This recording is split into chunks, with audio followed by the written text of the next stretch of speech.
For a while, I thought that my job was proving I was responsive in this sort of like productivity theater. How fast you are at responding to emails is literally nobody's job. That is not your job. So whatever your job is, if you want to keep it, especially in the age of AI, you have to add strategic, thoughtful, unique value. And if you're playing email ping pong 16 hours a day, you literally cannot. You don't have the mental space and energy to get into flow and do what your actual job is well. My actual job is producing really high quality results that takes creativity and thought and focus and problem solving in batched increments that people no longer expect me to respond in 7 minutes, right? So I know I have these 3 uninterrupted blocks now. I'm producing high quality results. That is my job. And the results just get better. The team produces more. And I think if you have any of this near term, oh, well, what if I look not committed because I didn't respond? That will go away in under 2 weeks if you just communicate this new approach that you're taking. And as your work just gets so much better, you're going to be happier. You're going to feel more grounded. Your work will get better.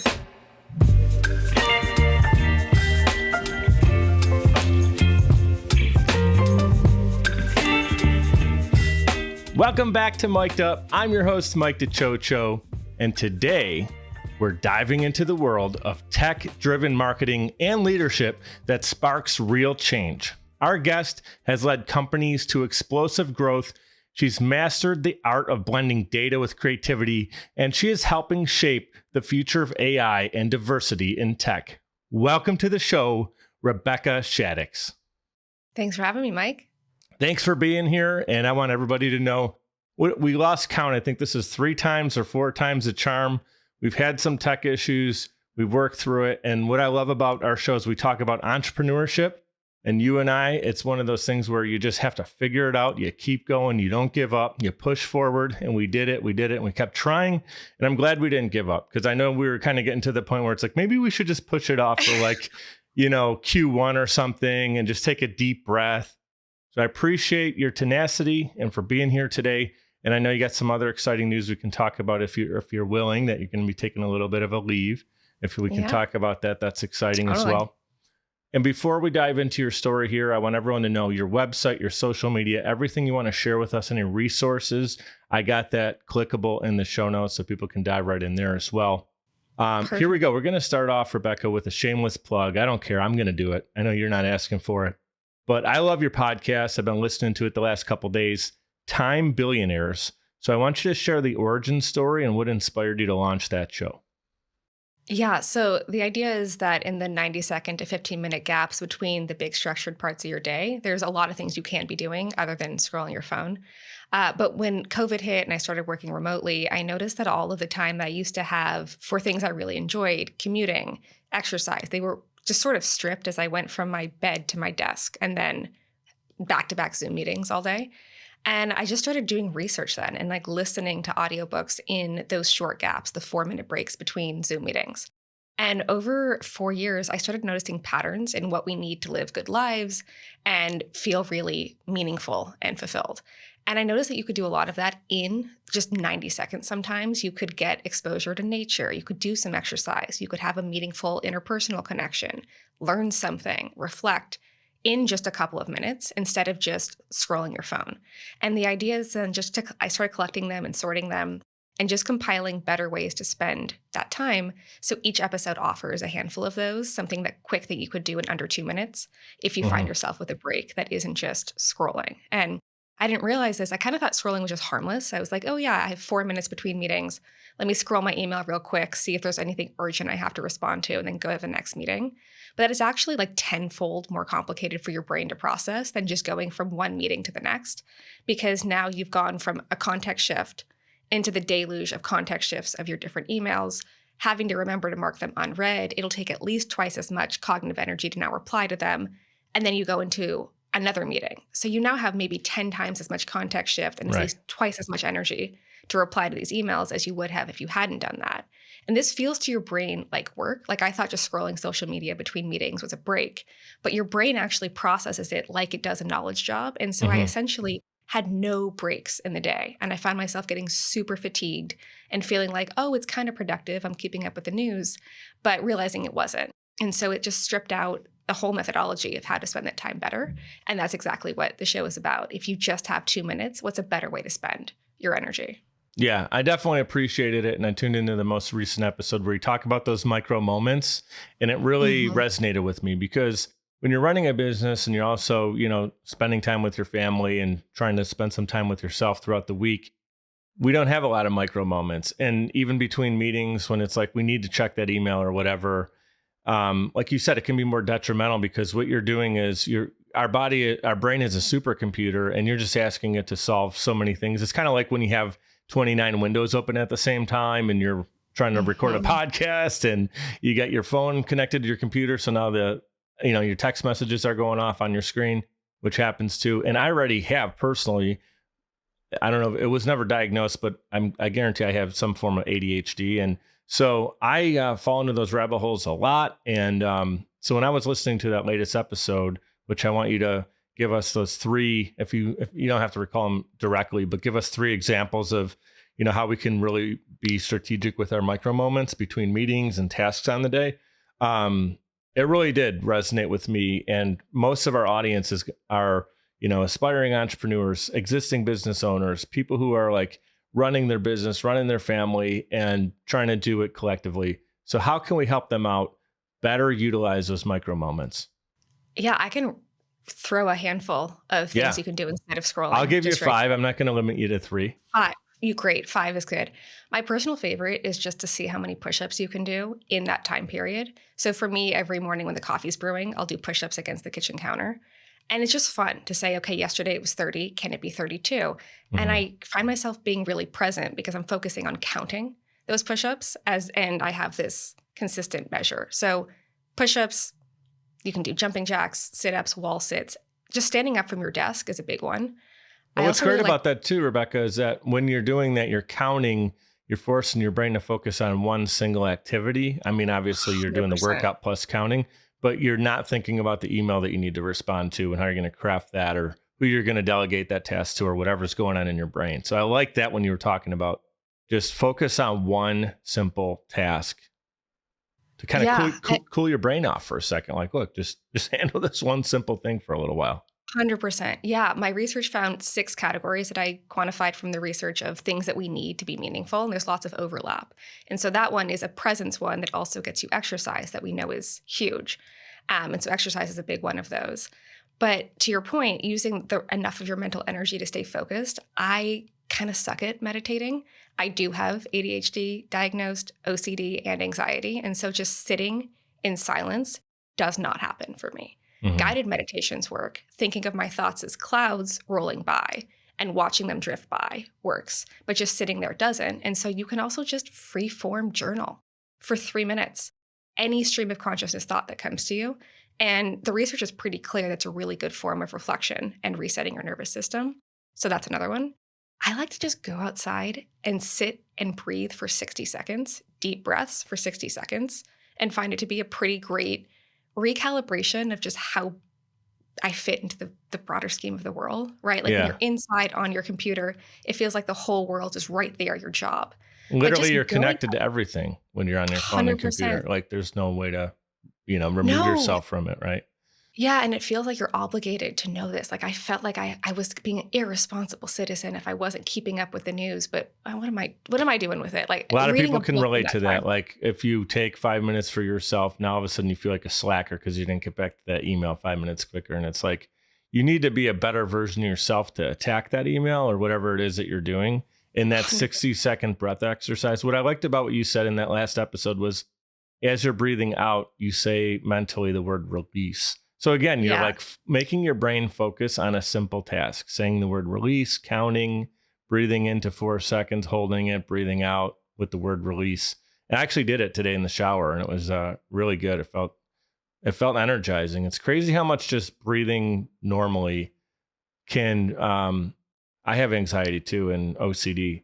So like when that's all going on, the shower's a time when I take longer showers and try to disconnect from everything for like 30 minutes. But then what happens is everything just falls, like comes at me a million miles per hour.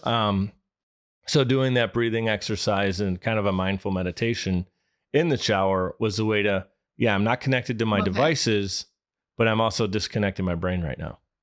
Yeah, and I don't have research on this, but I suspect that the reason shower thoughts tend to be so powerful is that for most of us, it's the one time we're not connected to Right. our phones, right? And so what happens if you do that throughout the day? Lots of really powerful stuff. And then Yeah. this compulsive grab for your phone gets weaker over time because you've trained your brain elsewhere. So these compound. So yeah, It's the literally deep breathing. addicting. I think I'd say, I don't know the numbers on it, but if I'm just throwing a number out there, nobody's going to hold it to me. I bet you 80% or more of people are addicted to looking at their phone. Like if you literally took their phone away from them for one day, people would have mental breakdowns. Yeah, on average, Americans check their phone 205 times a day or once every Right. 5 waking minutes. You don't even notice. You don't Yeah. even think about it. And then, right in a doctor's office, don't even notice that the instinct is to pull your phone out until my phone died one day and I realized, whoa, like I feel lost. Why? There's magazines Even in over the there. drive-through, I find Yeah. myself like I'm literally through a drive-through to be efficient, get something that, like a drink or tea or coffee or whatever. I now drink green tea, so that's my thing. And I'm sitting there and there's like one car ahead of me and it's like, oh, I gotta check my email, I gotta check my text message, I gotta get back to everybody because I have 30 seconds, when that would be a great opportunity to breathe and just try to not think about anything, let my brain settle in for a second. Yeah, I want to double click into that because it's super relatable. This pressure to prove that you're responsive and on, I definitely felt more starting to work remotely because in the office, I knew my boss knew I was working because they could see me. And I Hmm. felt like this compulsive urge to show, yes, see, I'm online. But researchers call that pseudo productivity because you're not actually more thoughtful the faster you reply. And instead of one thoughtful email I now batch my emails. So I check my emails 3 times a day. I Hmm. batch them.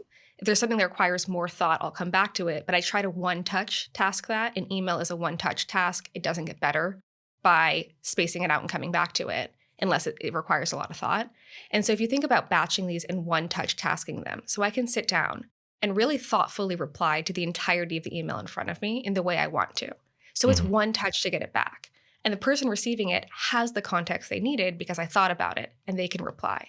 When I was in this frenetic, always scrolling, always checking, firing off responses, I found the responses weren't that thoughtful. So there was a misunderstanding. So there was another email back that didn't make sense, that was clarifying. And now I'm totally out of that in my work dynamic of there's thoughtful emails that I know I can trust and I will send a thoughtful reply to. So Yeah. instead of 7 frenetic back and forth emails correcting that I misread something, it's a single thoughtful email Hmm. sent way more leisurely that took way less cognitive energy to send and just then proliferates A, me as a better communicator, B, projects moving forward more efficiently. So I find the more I practice micro moments, the more time I actually have in the day because my whole day is getting better. So this batching is another one. I can throw off a couple more That's a great, exercises yeah, yeah. people. I definitely, Mhm. this is why I want you on the show today. I'm excited. We're going to talk about your marketing journey and everything you know about modern marketing and like what's going on in the next 5, 10 years. And I know you can speak to that, but I think for our audience, that's important. But I think this is most important and really kind of selfishly for me, this is what I need to hear because I've had these conversations before. But what I love about your content and your podcast is it's literally like these little things you can do, like put in your calendar 3 times a day for a half hour, email, check email. And that's all you're limited to. You'll be more efficient, like you just said. And the thing I really liked about that last point was when you're batching them, your level of response is a higher level of like, you're putting more thought into it. And if you're trying to play ping pong real fast, you're taking more time. There's more time spent. 100%. You're wasting time because there could be clarity issues and everything else. Take a deep breath, handle it with care, and it's a one email. Maybe you'll get back a response or two. That Exactly. And is there's huge more to because that too. yeah, It is huge. go for it. Like Yeah. you have the I floor. think for a while I thought that my job was proving I was responsive and this sort of like productivity theater. How fast you are at responding to emails is literally nobody's job. That is not your job. So, whatever your job is, if you want to keep it, especially in the age of AI, you have to add strategic, thoughtful, unique value. And if you're playing email ping pong 16 hours a day, you literally cannot, you don't have the mental space and energy to get into flow and do what your actual job is well. So, my actual job is producing really high quality results that takes creativity and thought and focus and problem solving in batched increments that People no longer expect me to respond in 7 minutes, right? So I know I have these 3 uninterrupted blocks now because I like to batch like tasks. So meetings in a like block, preferably in the afternoon. It doesn't always work. With 10-minute blocks between them if I can, emails at set intervals that I know work, and then creative blocked focus time. For me, the peak productivity window is 8 to 10 a.m., and I leave that. So I know that my team knows I'm not working when I don't respond from 8 to 10 a.m. I'm Hmm. producing high quality results. That is my job. And the results just get better. The team produces more. And I think if you have any of this near term, oh, well, what if I look not committed because I didn't respond? That will go away in under 2 weeks if you just communicate this new approach that you're taking. And Hmm. as your work just gets so much better, you're going to be happier. You're going to feel more grounded. Your work will get better. So any question of like, oh, this is a change from how ping pongy your emails used to be Yeah. goes away in less Well, than 2 weeks. and something I learned is people treat you the way that you teach them to treat you. That's I had a right. client in the past who, I think he did like me and I think we had a good relationship, but I let him abuse that relationship. And I don't think he was doing it intentionally, but he probably knew. He's a smart guy. He was one of the most Mhm. wealthiest people I know. And you don't, that doesn't happen by accident. This guy had business acumen and he knew what he was doing, but I would respond to him, text message, email. I'm talking till like midnight. And sometimes like an episode would be coming out the next day and he's like, oh, I thought of this change or can you like update this? And it was like the yes man happy. Like I wanted to make that world-class impact. But I don't know that it ever got any more appreciated than if I just said, hey, look, we're happy to make any changes up to 5 p.m. the day before a release. And so we have all week, we have literally 7 days to handle this for you. And that's our cutoff to make sure that it gets published the next morning. Um, there were days I was on Christmas break with my daughter and trying to like tuck her in the bed. And I'm like rushing through that so I can get back to this guy. And I remember just thinking to myself, why am I allowing this to happen? Yeah, and he probably thought if you had a problem with it, you would tell him because Exactly. that's probably how he operated. And we Right. all think, yeah, like, right, this is how Mike works. He fit into your work dynamic. And if Yeah. you didn't like it, yeah, he doesn't know that unless you And then tell if him you try that. to back off on it, it seems now like in your head, you're thinking you're not as good as you once were. And in their head, they might be thinking he's slacking now. But that's why it's so Hang on, wait, wait, important. wait. Let's Yeah. double click into this. I think there's so much importantness here, and there's a Yeah. big Yeah. assumption in it. Big I think you assumption. I can. just kind of just finished my thought though. What I Oh, want to, oh, sorry. my recommendation is like you're dating your client to set that expectation as early as possible. So there's not any shifts to it. But I'd like your feedback on that as well. Yeah, I think setting expectations as early as possible, so it's not any shifts, is great. But it is also never too late to say, hey, we're recalibrating. I have a Hmm. new approach. In order to best serve my clients, I found blank. I think going straight at whatever the source of tension is and communicating it very respectfully. Hey, I found I could do better work if I reset is huge. Early is great, but it's never too late. And I I think you like can that. reset in a single email. Yeah, and there's a lot of people tuning in right now. I guarantee that have been through that experience or they're going through it now. And I appreciate the fact that you said you can recalibrate because, yeah, if someone's like, damn, I already set the wrong precedent, now I'm screwed. No. But again, I think as early as possible is great. But if that's not always the case, you can recalibrate. And you know what? You'll be respected for it, honestly, because the business owners that you work with, they're doing the same thing to their clients, right? And we're a B2B company. So whoever we're serving has clients. Typically, they're also B2B, but not always.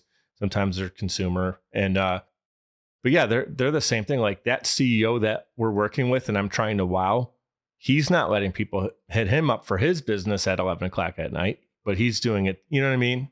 He or she. So yeah, I It's also not definitely, why he hired you. They hired you to get results. And so right. if the thing preventing you from getting the results is a habit, you can just change it. Yeah. Really good stuff. Was there any last things you want to say about productivity hacks and time management and the fact that to me, what's really important, like you said, is when you do the small micro moments in every day, it's just like very much like exercising, like a little like 30 sit-ups here, eating a good meal, healthy meal here, stop eating before bed here. It's all these little micro decisions you make that are going to be long-term success, opposed to like, I was really good for 2 hours with those emails, but then the rest of your day is hectic and you're not in control of it. Yeah, I think that you're exactly right. The fact that we wasted a little bit, you could have been hectic for 2 hours. it doesn't mean the rest of your day has to be hectic, right? You can decide, I want to reclaim agency over these 90 seconds. And feeling agency over our time is a fundamental human need. Hmm. So the fact that you maybe wasted 10 minutes in a way you don't like, scrolling on something that didn't bring you energy, doesn't mean the rest of your day is a waste. And I find this is why the show is called Time Billionaires. I find that people waste time in ways we'd never waste money, right? Like if you were to buy Yeah. something you didn't like, it's not like you'd say, oh, well, my whole bank account is ruined now. Let's just throw this out. Yeah. But we really can reclaim that much more quickly than we think. And it can start truly in just 2 minutes to decide, how do I want to claim this time for Hmm. myself? Yeah. And we're in control of those micro decisions in our day. So I had a great guest on recently, Andrew Matthews. I don't know if you ever heard of like the happy books that he writes, like, Mhm. Being Right. Happy is the title of it. The book has sold like over 2 million copies, if not more than that, in like 40 plus different countries. It's extremely popular, but he's an illustrator. And so he has these things about gratitude and these amazing books on being happy and how to really set your mind to it. And the big takeaways there is we're in control of when we want to turn that switch on and just reflect on it and gratitude and change the way that we're thinking. But also a conversation we had was, a lot of times people push it off like, oh, I'm gonna give this some time and energy when I have the time and energy for it. But he's like, if you're climbing Mount Everest and you got to worry about where precisely every footstep is on that side of the mountain, or you're gonna literally be flying down this mountain, that can be the end of you. Are you thinking about your email? Are you thinking about, your next marketing campaign? You're thinking in those very precise moments where your feet are going to be placed in your hands. And he's like, do that for your gratitude practice every day. Like you said, do that for your email.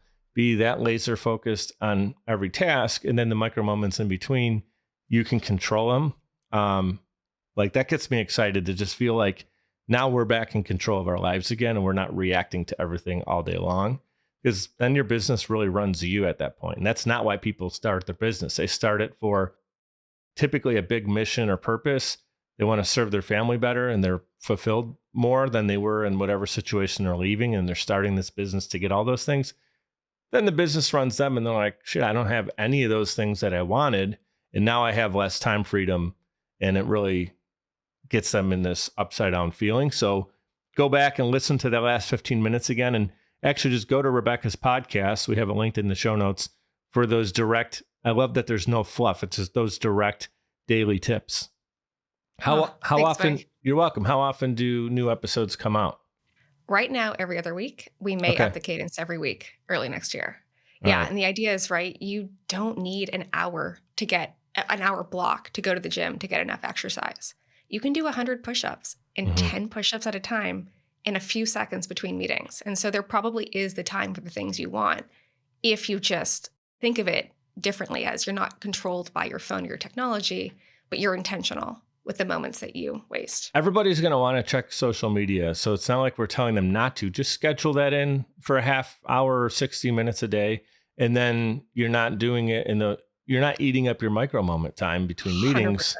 You're just doing it. And like, look, if someone sends you a message on Instagram because they liked your picture, your post, or whatever, or they want to connect, like they don't expect you to respond to that. That's not common practice to respond in the moment. So you don't have to, right? So I like that idea of still do what you love. If you're like really enjoy social media or watching that Netflix movie or series or whatever you have as your getaway at nighttime, do that, but just schedule it and make sure it doesn't eat up your whole day.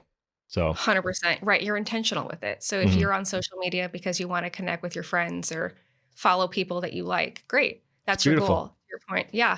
Make that. But if it's compulsive and it's controlling you, and now you aren't really watching the show you wanted because you're also scrolling, you're not Mhm. enjoying any of that. And it actually takes a lot more mental bandwidth to have that constantly coming at you. I think 100% of the people tuning in right now, if they thought about their last 24 hours of scrolling social media, how much of it was beneficial to them, I think everybody would say most of it was garbage and maybe a couple posts here or there meant something to them. And you know what I mean? So, like, that's why it's important to have a filter on it, because otherwise it becomes this escape and then you're not productive. And then, like, your next day feels worse. You're starting your next day worse. By the way, I'm speaking from experience here. Like, this happens to me a lot. So I'm like, man, why did I throw away that half hour between meetings just catching up on stuff I could have done later tonight? Or I didn't even need to, 90% of what I just saw doesn't move the needle for me personally or my business. So not to Right. spend, I don't want to spend our whole time talking about that. I want to actually segue. Did you have another thought on that you wanted to deliver? Yeah, just All one right. quick thought. The idea that all time blocks are created equal is just not at doesn't align with our biology. So this half an hour block in the middle of the day checking social media could be time better spent on something creative because trying to do that same task at 8 p.m. may not work. So what I like to do is be intentional with a goal. I want to go on Instagram. I'm going to leave 3 comments and like 10 posts from my friends in Mhm. half an hour. And I set that at a time I know my energy works for that because then I know, okay, great, I've hit that goal. I used to physically set a timer for just 10 minutes, do that and get out. And then you know your energy is coming at a time that it's suited for that task. You didn't Mhm. waste this most productive part of the day doing laundry during your creative 9 a.m. block. So just the Right. intentionality with where you decide to put things, that's how our biology evolved to be in the rhythm of nature. And so closer to sleep windows, if you're trying to do really intensive work, it just won't be as good as if you did it earlier. And Yeah. now we can move on. Thanks, Mike. Yeah. I have a friend who literally tracks like every 15 minutes of his day and he makes a little note on what he did. So then he can figure out like, where is there fat here that I can carve? And it's basically what you're saying to do. If someone wants to get really hyper focused on it, track every 15 minutes. And then you have an inventory of your time, So, all right, segueing into your marketing, I don't know this. Your origin story. How the heck did you discover that marketing was the thing you wanted to focus on, and it's part of your gift and how you can give to the businesses you work with, the clients that you represent? Like, when did that light bulb go off for you? Yeah, it's a great question. So I really didn't have marketing on my radar until after college. I love how it's equal parts creative and analytical, but it sort of came out of a happy accident of a job I got offered by a professor that I had in college who thought I'd be suited for it. And I loved how you could be creative, but then get data pretty quickly about how it was performing. So it wasn't just this raw artsy creativity that my brain loves more performance metrics around. And it wasn't just pure spreadsheet logic. It was this really cool combination of the two. And I really liked learning that it was about research and psychology and understanding what people wanted and then delivering it.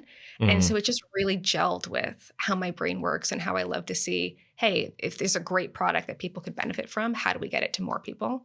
And so Yeah. it became this happy passion that I'm super grateful I got exposed to, but also super grateful I didn't rigidly cling to my plan, which at the time was to go to law school. I could have said, no, that wasn't the plan. I thought I would take a couple year break to try out this startup thing and then just ended up loving it.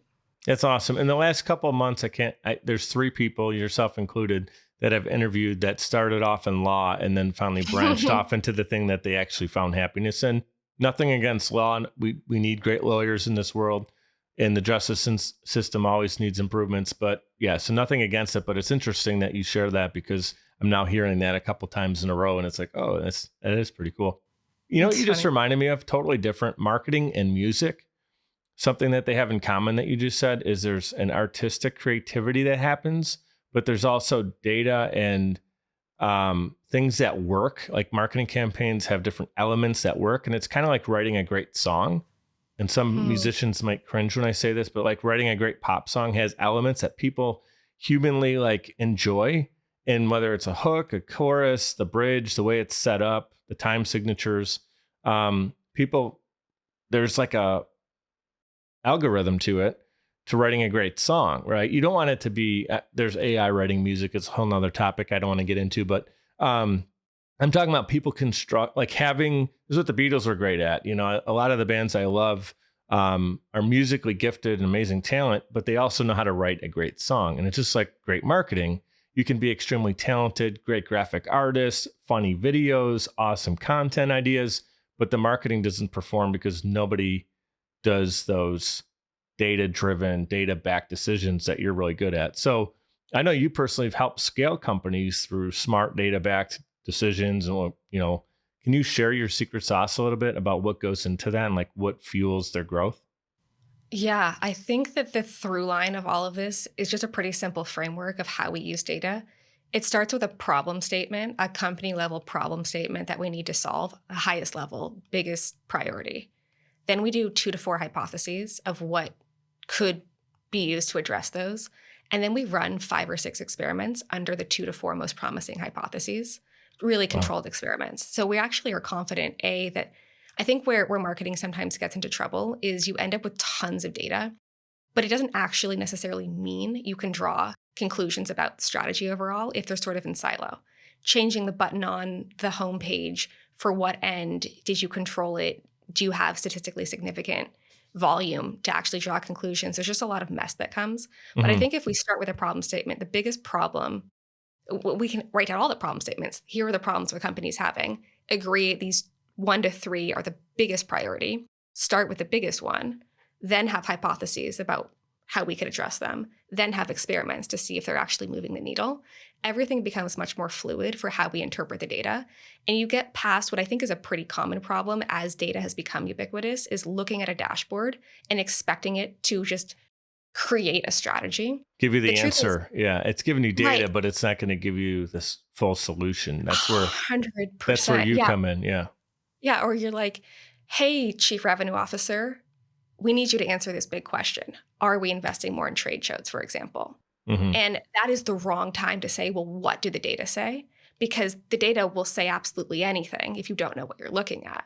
Are we investing more in trade shows needs to be laddered back to problem statement, hypothesis, understanding. Because even if trade shows, for example, are a high performing channel, it's possible they're saturated. It's possible that we're not calculating some retention mechanism that's going into the right decision of actually how much revenue is it driving long term. There's a whole bunch of confounding variables around even a question like that. So if Hmm. we start with a problem statement, we need to increase LTV or retention or margins or something. There's some big problem we have to address. A couple of hypotheses going into, let's say retention is the one we want to solve. Our retention isn't high enough, even if acquisition is high.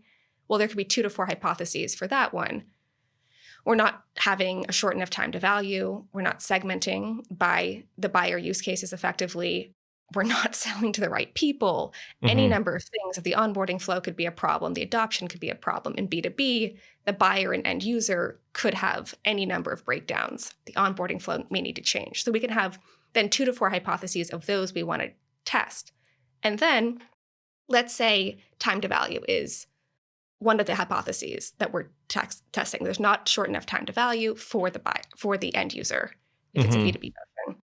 Then we can run experiments for how we can improve that and test that and optimize for that pretty quickly and validate that that's actually the right hypothesis Right. before we go in this flurry. And so I think if you run things through that framework, everything becomes more fluid.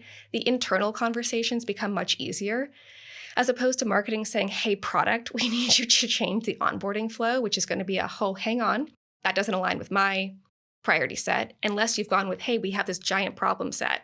We can Mm. all agree this is marketing's role, this is product's role, this is customer success, this is role, this is customer support's role. Because we've all agreed that's the problem that needs to be solved. So Now, the who data we have oversees that though, back. Rebecca? Like, so there's a lot of departments that need to, it's kind of like a baseball team. The first baseman stands there, second, third, shortstop. They're all doing something different, but they're all collectively trying to do the same thing as get the guy out who hits a ground ball, right? So like everybody has to work together to solve that process. Who's overseeing the product team, the marketing team? Is it the COO? So CEO, COO, whoever is responsible for setting quarterly goals is where I would start with the problem statement that we're optimizing for, maybe Hmm. that half, maybe that quarter, and then a functional representative from each or a head of each functional area. And So for a the larger chief company, product officer. does typically, sorry to interrupt you there.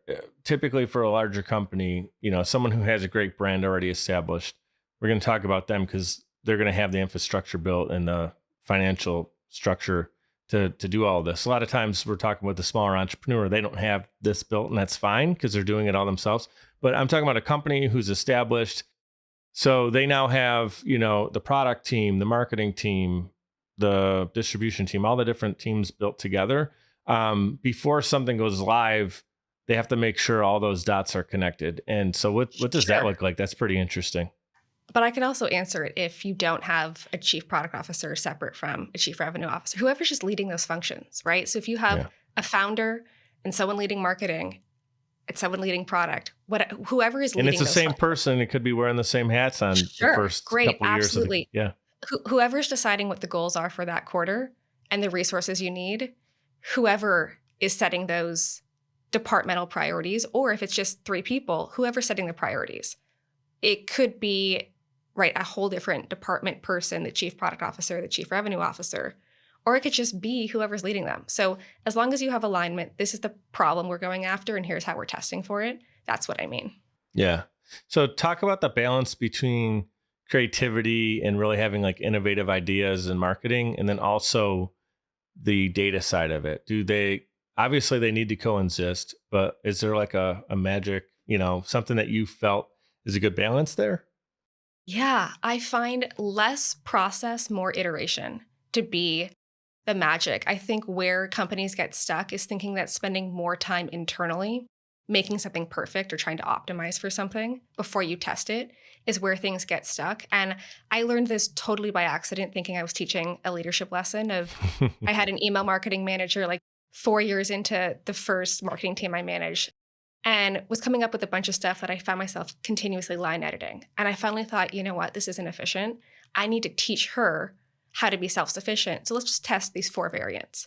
And hers outperformed mine so far. And I was like, well, heck, like I think that being more creative sounds good, but I'm not our audience. And so I just think the continuous iteration, if you can run 4 variants and you have that ability, great. You can get just this loop going. The less process there is internally to approve things, the faster you can ship things, the faster you can iterate. Creativity and innovation and data become this very symbiotic loop where we feel more creative because we've seen what works more because we have more data that's more granular. And we can just keep shipping. Hey, we think that this time, this emoji, something about this number is what drove it. But now we have like 7 variants that have tested things like going at different times, different parts of the list, resending with a different subject line at a different time. We just like, I don't think of them as at odds at all. I actually think they can accelerate this artistic process because if you're trying to think, well, is this perfect? You probably don't know. You could very well be making it worse with all the internal time. But when Hmm. you have the confidence that everything's a test, everything's a pilot, nothing's permanent, we can just ship much more quickly. Yeah, I think going back to that music reference, it's like sometimes if you get overcalculated, then you get sterile music. And the Mhm. music that I love is not like that at all. I'm a big fan of Zeppelin and the Beatles and bands that took a lot of chances and had 7-minute songs that would never make it on the radio today because they were breaking all Mhm. kinds of rules of that rigid pop song that, you know, first chorus, bridge, chorus, outro, guitar solo, and, like having that same structure. Love But that there example. still Mhm. is a magic of the popular Zeppelin, Beatles. I'm a Chili Peppers fan. A lot of different great bands I listened to from the '90s. They still had an element that allowed me to head. You bop your head or you tap your foot, and so there is something going on there that's driving that too. So I think that's really good how you just said there's so many different variables that go into it, which I think people who are tuning in right now maybe underappreciate marketing. And I think marketing has gotten bastardized over the last couple of years where someone's like, I'm just boosting a Facebook post. So I'm doing some marketing right now. It's like, what are you talking about? I think you're just boosting a post. Good. More people are going to see it, but that's not marketing. There's no campaign. There's no A/B test. You don't have someone like Rebecca overseeing this to make sure that there's the proper data that's supporting your decision, to even put money behind it. So what are some non-negotiables? We want to really make it simple, and I don't mean simple from a like, duh, anybody can learn it, but like just very much we can take action on it right away because now we have 3 things and not 72 to look at. So simplify the non-negotiables that go into a great marketing campaign. The first one is knowing your differentiation that matters to the audience, and that Hmm. starts with some market research. You may have a different understanding of why people use your product than the people who actually buy it. You really want to use their exact words whenever possible, and that's where I see people get stuck. We Mm. think we're kind of like zhuzhing up direct feedback that we've heard from customers. Basically, you want to replicate the ideal fit buying motion. And so that starts with them, and it's not cheating to copy their words directly. If you ask them what they like about the product, why they chose it, what's different about it, you can use those words directly. So the non negotiables are really knowing your customer, what they care about and what differentiates your product to them. That's the foundation of all of the messaging. That's basically how you convey why they should buy from you. And to So your good. example about just like boosting a post, right? You can throw a whole bunch of money behind the wrong message, and that does nothing for you. That actually just sinks your value proposition a little bit Right. and costs you money. Or if you So get the leads, you're not getting quality leads. So you got a lot of waste going on. Right. So retention is really important to keep an eye on. I think sometimes people get so caught up in the platform based metrics of how many impressions or clicks did we get, which are they can be leading indicators, but they're often vanity metrics if they don't actually correlate to long term retention. So acquiring a whole bunch of customers who don't stick around and then tailoring what comes after from the product feedback, from the marketing to people who aren't going to be an ideal fit, Hmm. that's kind of the doom spiral that you And can I've get heard into. people like, because they had a bad experience with it. Oh, now I'm not going to advertise on Facebook because 2 years ago I hired someone to do it and we boosted a bunch of posts and I got no leads from it. So this doesn't even work. It's like, okay, you didn't use the vehicle properly, right? You 100%. learn how to drive the car properly. You drove it off the side of the road because you never did your road test and you didn't know how to use your blinkers and turn your steering wheel properly. Like, doesn't mean the car is dysfunctional, right? It was the 100%. operator. So,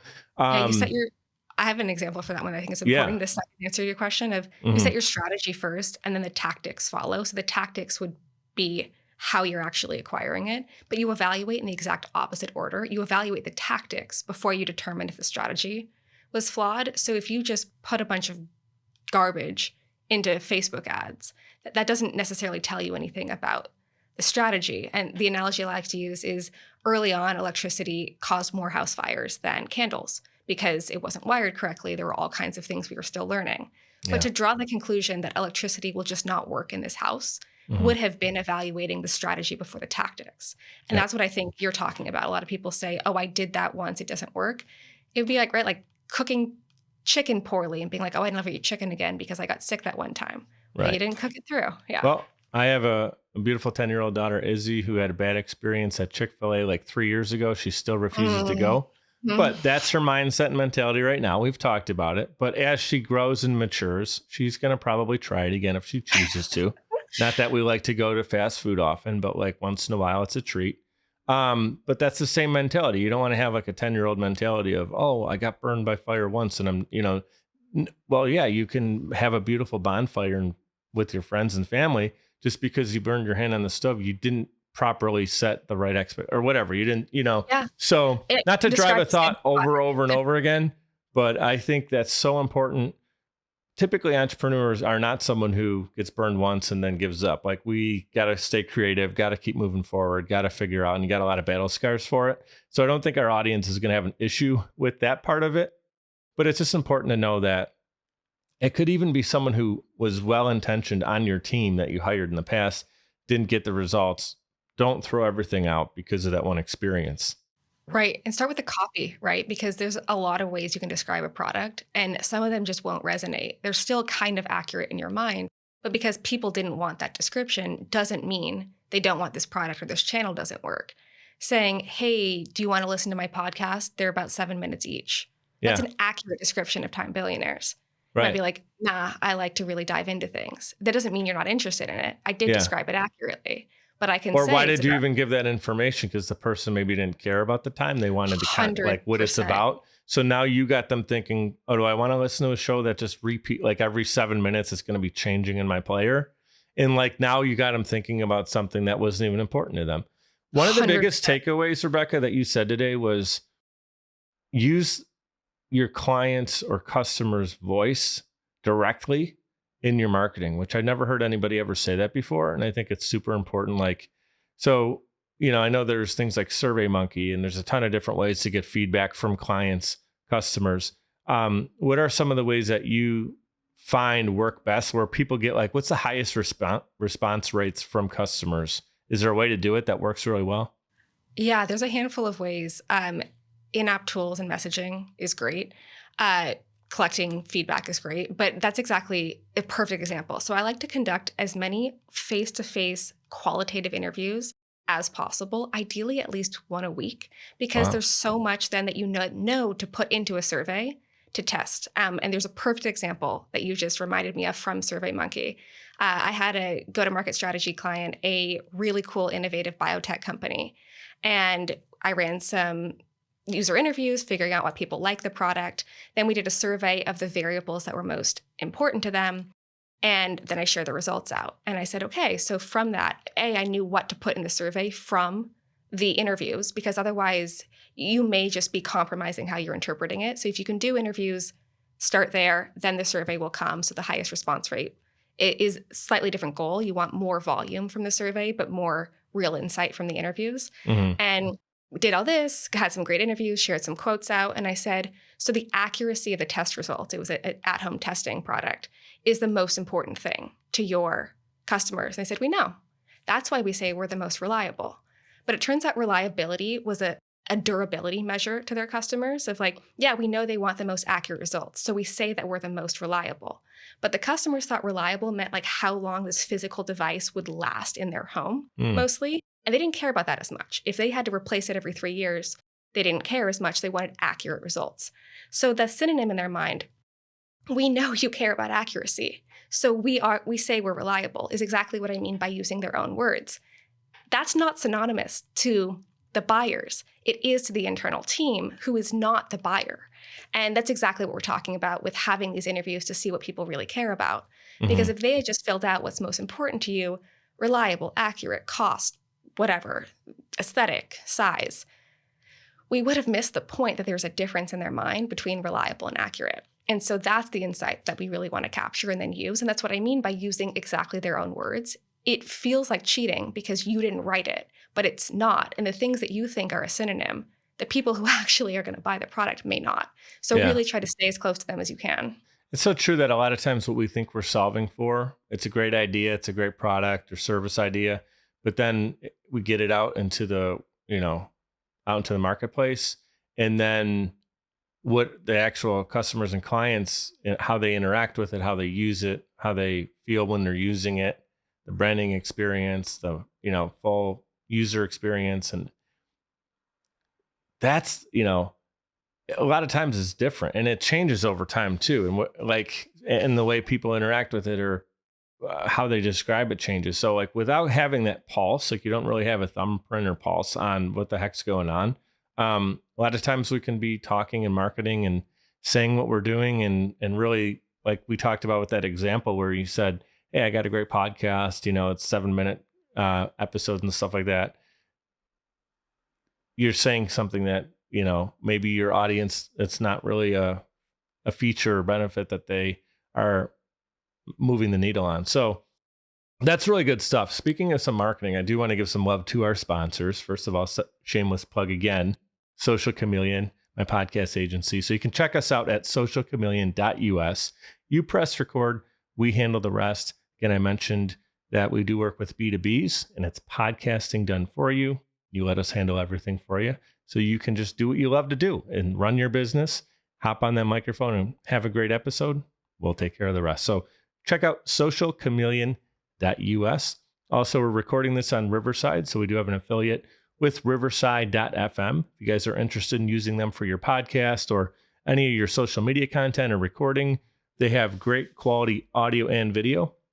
And you can check them out right at riverside.fm. And then the distribution on our podcast, the way we get on Apple, Spotify, and all the great players that you tune into this show on is libsyn.com, libsyn.com. And I got all of those clickable in the show notes, so you don't have to worry about spelling it or going over there and finding it on your own. We have a couple minutes, and Rebecca, I know you're in studio right now. I appreciate you doing that. I guess there's a musical act or band or something that's going to be starting up soon. So I know we're a little bit limited on time, but I just want to make sure that we kind of put an exclamation on this episode. This is a lot of great content, a lot of great information I'm learning first. And obviously growth is great, but a lot of times, and I just heard this from one of the shows we produced, a company grew so fast that they almost couldn't handle it, and it ended up kind of tanking them before they can like grow at a consistent speed that they can handle. So sometimes growth becomes overwhelming. So can you share some of the biggest challenges that companies you've worked with have seen like during that hypergrowth stage? How can leaders make sure they're staying ahead of that? Yeah, I think that one of the biggest challenges is realizing that the user base can change at those scales. And so it's sometimes pretty hard to diagnose if the people who are early adopters don't represent the bigger group, this critical mass. We may have churn that isn't necessarily a bad thing, that it could just mean we're growing into a different audience. So really being able to measure why are we losing people? What does this represent for our growth is hard. And Mhm. maintaining that core value proposition is key. I think a lot of frenetic feature requests tend to come at that hypergrowth stage of now we have this brand new user group and they want this and they think this will sound great. But you really have to stay keyed in to really your core value proposition and your differentiation and what people are really willing to pay for. Because if you start just throwing in a whole bunch of complicated bells and whistles, that may not actually be driving any more satisfaction. It can actually be decreasing satisfaction with the Mhm. product. So staying really tuned into what people are using you for and where you're differentiated is super key to avoiding this crazy scope creep that can erode margins. I think change is such a big word that's used in business a lot. We want to make sure we're changing, we're keeping up with the Joneses, like we're always staying ahead of the latest tech and implementing new things like AI over the last 5 years. So everybody's like always thinking about the innovation, which is great. But I'm laughing because I just saw a post on social media. Yes, I was aimlessly scrolling the other day and I saw a Bic pen, and it showed a Bic pen from like 1955 and in 1985 and 15 and 2025, and it was the same exact image because the pen has not changed design. And you think of paper clips or different things like staples, like these are things that, yeah, we're talking about basic home utensils and office utensils, um but like they were smart in that they didn't try to overcomplicate it and have it do all these extra things over time to like make it more sexy and interesting and marketable.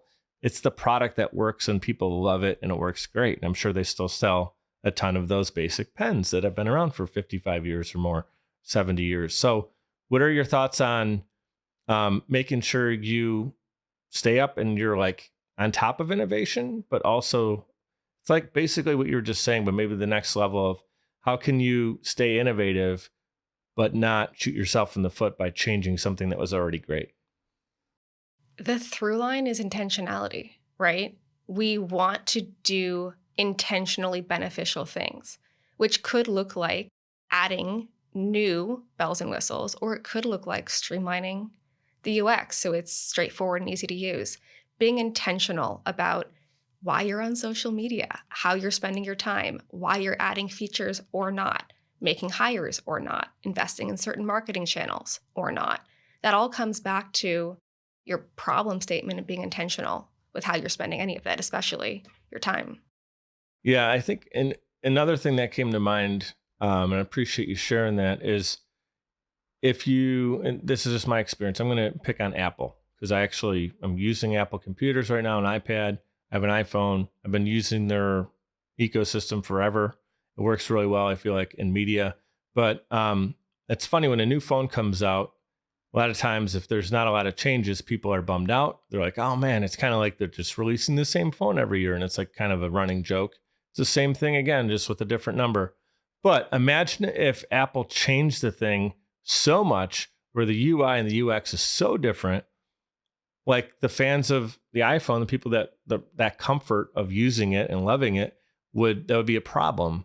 And then if you don't change enough things, so I'm sure their like marketing and their development team has this fine line of we want innovation, but we want to keep like the 90% of our core audience still happy. So they buy the next one. That's kind of exactly what you're talking about, right? Kind of It's so that exactly. That's what about that for being anyways. it's so they buy the next one, right? I mean, I think that the idea Yeah. that your goal with releasing anything is to minimize complaints is going to doom you to not being innovative because, right, somebody will complain if it's now too complicated. They don't know how to use it. They have all these features that are draining their battery and their memory and they don't need them. Apple knows what they're doing with designing new products and phones because we keep buying them. Hmm. So the fact that somebody is going to complain or unsubscribe from a campaign isn't a sign you should stop doing it. If your goal is to minimize complaints, you're not going to grow as effectively as you can. Yeah. Really, really well said. Do I got you for like a couple more minutes, one Yeah. or two more questions? Sure. AI, something we've been talking about unintentionally. Like my last handful of guests have all had AI expertise in their field of work. And they're entrepreneurs that are really implementing it. One was actually a company that's an AI company, which is really exciting. And it's something that a lot of people are thinking about, and many of us are already implementing. We're doing it. We're using multiple versions of GPT and all this cool stuff that's going on. Talk to our smaller, like startup companies, entrepreneurs tuning in, people who, if they're not already implementing it a lot, like to the point where they understand it at a high level, what are two or three things that are, again, we talked about it earlier with like the marketing staples, like the cornerstone foundations. What are some things that if people are not using AI this way in 2025, like get on board because it's going? You mean using for your own work, not implementing AI features in what you're selling, right? Correct. So not necessarily in their product design or development. It could be that, but I'm talking about more as a tool for an entrepreneur, business owner, CEO, and like the marketing team, how they can use it, kind of just in general in business, some key things that you need to be doing if you're not doing already. Yeah, I think AI right now is pretty good at two things. One is synthesizing patterns from disparate data sets. And so survey responses, free form survey responses is a big one. Pretty much anything that requires manually reading through to infer the intent. I'm confident AI is pretty good at distilling some of those patterns right now. And that's one of the things I use it for is exporting free form survey monkey responses, looking for through line patterns and then grouping the Hmm. like. That's a big one, but also a research ideation partner. I really like being able to upload pretty big volumes of data sets and sources and looking for through line patterns I may not have found. And then Hmm. asking for an explanation. I think of AI really as this really high potential, very junior employee right now. Yeah. Tons of gusto, needs a lot of training. So you just need to tell it exactly what its scope is and be really intentional with the prompt and detail the same way you would onboard a new junior employee. You'd never be like, well, here's your computer, Yeah. get to work. And so I really like asking it to help me ideate on certain problems and then write an email to an executive explaining its rationale and its sources. Because I think one of the places people get in trouble is I would never delegate decisions to AI. I'd never ask a big question like, which marketing channel should we use? But I Hmm. might upload volumes of data and say, are there patterns here that I'm not recognizing? Hmm. Write an email to an executive, that's me, explaining your rationale and cite your sources. So I can then see how I like how it weighted the inputs and if I agree with them. So some of the conclusions I may not like, but I'll know why they came out that way because I've asked it to do that. And I just Right. think it's an accelerator of things that are pretty manual right now. Yeah. I like that word accelerator. I like how I think that's the best I've ever heard anyone describe it as a junior employee, that it has that, hey man, it'll do anything you tell it to do. Just like on day one, that person's like, I want to prove everybody I can do it. Just like I was talking about with that client, I wanted to prove him. I was trying to be everything to him. And, but at the same time, it's really an accelerator of time and efficiency, but with good human thought controlling it, you get great results right now, and it'll continue to get even better. But if you're just putting in, pardon my French, but half-assed prompts, you're going to get half-assed responses from it. And I've seen it myself because I've gotten better at learning how to do a good prompt, and I've gotten better results over time. And there are people on my team right now that are using it. And one thing I need to do, and this is something I'm just sharing with our audience because something I'm recommending you do if you're not already doing it, is spending time training your employees. Every time you do a new prompt that works really well, document it, record a Loom video, record something, and then have a little training session with your team to say like, hey, I figured out a better way to get a result right now. So why have them try to find it out on their own if you already did it, And so that's sometimes my own thinking is, hey, we're getting better with this stuff, but everybody on the team now needs to know how to do that too, you know? Absolutely. So anything we didn't talk about or any resources that you personally use or you use with your clients or the company that you represent, like anything that you're like, hey man, is there some free tools or some affordable tools or anything that you can be doing to help with productivity, step one, go to your podcast and listen to some of those 7-minute hits. But aside from that, anything you want to share with us is like a great tool or resource? Nothing's coming to mind. I No. mean, there's lots of great resources for big questions that you could ask. What A do you big use chat. personally for AI? Are you using ChatGPT, Yeah, Monica? I'm a chat GPTer for Okay. sure. I think it's great. I And use then I two think, of them right now, and I know they're both based in GPT, but what's interesting is I give them the same prompt and get a little different answer. And ChatGPT seems to give me a little more edgy, modern twist to it. And when I use Monica, it's a little bit more almost like a little bit more formal employee. And even if I say like, "Hey, make this a little bit more modern or edgy or in this style or whatever," they'll do it. But it's kind of like someone who's trying to be something that they're not. It's so you got to know there's different tools. It's like having different team members. Someone who's a little more witty, you might have them write a funnier marketing campaign, or someone who's just going to be like more family oriented. You'd have them lead that family oriented campaign, right? yeah, and that's where the training comes in, right? If you were to have this junior employee come in, hey, I'm so excited to be your new marketing manager. Where can I get started? Well, Mm, here's our brand guidelines. Here's our voice and tone. These are style guidelines. We upload that. These are examples of high performing campaigns we want to replicate. Please do not XYZ. These are all things I would say about our logo, our tone, etc., and have documents internally. Upload those into whatever tool you're using and then mhm. give it a very specific task, because otherwise it's just going to be pulling from all of the training data that you don't have control over in a way that I would never want to outsource something like voice and tone. And so again, right, if you just say, hey, welcome, write our email campaigns to this new employee, you're not going to get anything good. The Right. same exact thing. Yeah, and something I really like about AI is, and I know ChatGPT does this, as you're giving it prompts over time, and it understands that this is for the same client, it'll remember that tone. I don't know if it resets over a period of time or if you accidentally log out or something, if you lose it all. I'm not an expert on that, but I do know it's learned me over time. It's like, hey, would you like us to create some extra content based on this, based on, and it knows like we're doing 1, 2, 3, 4, 5, 6, right? And so it's pretty cool to see it actually learning and getting better. And I think that's why my prompts today are a lot better than they were 2 months ago. First of all, I'm learning how to do better prompts, but I think AI is also understanding us more. So it's giving us a better result on top of us giving it a better prompt. Yeah, there's a couple of things there. Using projects in ChatGPT is great. Like this is the same project. So you have a through line of the same core documents. You want to use a change and same standard instructions. And then I like to just ask occasionally, what do you know about my voice and tone?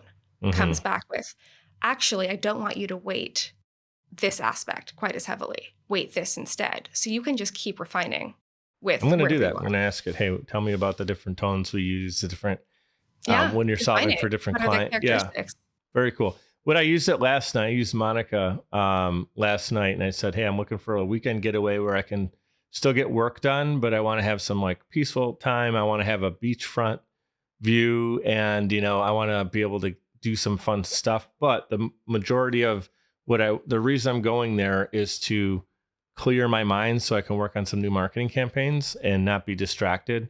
So they gave me 6 different options, and I said I want it to all be within like this particular driving range, and it gave me like the breakdown. It was pretty accurate. And then there was one that came to mind that wasn't on their list, and I gave it. I'm like, what about this? And like, that would be great too. So that's where it's not perfect because it missed a big one within the ranges of cities and area of the East Coast that I was willing to travel to. And then once I gave it that, they gave me some specifics about why that location was great too. But yeah, it's not going to catch everything right now. And it also doesn't know. Again, I didn't give it any prompts about like, hey, there has to be a casino nearby or something like that, because maybe I do want to have like one of the nights I'm there, I want to go out and have fun. I didn't give it any specifics about the area, but if I did, then it would have been like, oh, Atlantic City is also within, an hour and a half from where you are. So that would be a good option. So just important again. But it is interesting because I'm using it for personal stuff. I'm using it for business. And yeah, it's kind of weird now. It's like, I feel like if I didn't have it, I would feel so slow and like, oh, I got to do it. I'm Mm-hmm. spoiled by it. In a very short period of time, I went from not using it to using it for like almost everything based on my computer and efficiency, where if it was taken away, it would be like taking away a tablet from, a 12-year-old. I'm not going to know Totally. what life was like without it. So Hmm. any last words before we part? I just personally, I'm grateful for your time. Great expertise today. I really enjoyed this conversation, and my favorite combos are the ones I really don't know where they're going to go. And today I had a loose idea, but we went in a lot of cool directions. So grateful for your time. But any last words you want to say to the audience? This is great. If you have thoughts or questions, let's connect on LinkedIn.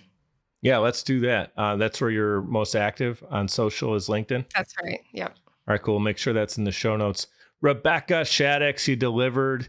You overpromised and overdelivered. You did it. You did it together. And I learned a lot from you. I'm actually really happy that we had this conversation, because I noticed myself struggling with some of those time bandit things throughout the day. And if I just clean that up and get clarity and control over those micro moments, what I'm going to be able to accomplish for myself, my family, and my business in the next 6 to 12 months, I'm excited about getting that time back now. I'd love to hear it. Yeah. Thanks for having me, Mike. Thank you. Cheers. Great. Cheers.